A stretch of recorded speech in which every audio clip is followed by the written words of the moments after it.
These are the upgraded sentinel robots. They always appear in groups.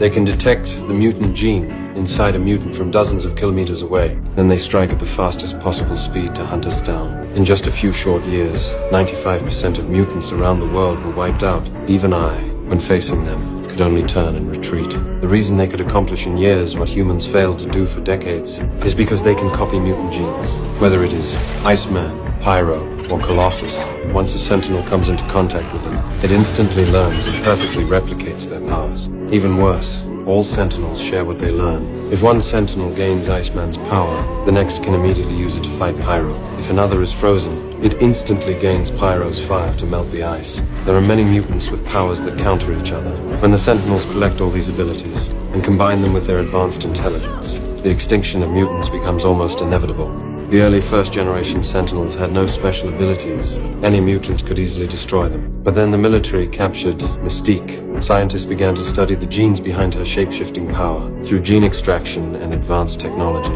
they implanted her abilities into the new generation of robots. These sentinels were no longer just cold, lifeless machines. They could think, learn, and adapt their combat strategies. They could mimic and replicate mutant abilities, making them far more dangerous on the battlefield. Because the first-generation sentinels were once under my complete control, the scientists made sure that would never happen again. They built them from an entirely new, non-metallic material. Now, when facing large numbers of these machines, I have no way to stop them. Of course, sentinels still have weaknesses. They can only replicate the abilities of physical-type mutants. They cannot take Professor Xavier's telepathy, my magnetic control, or Storm's power to summon lightning. And even with their special materials, a massive explosion or immense force can still destroy them completely. If they ever face Jean Grey empowered by the Phoenix Force, no number of sentinels would make a difference. Faced with the mutant crisis, we had no choice but to travel back in time to stop the scientists from creating these machines.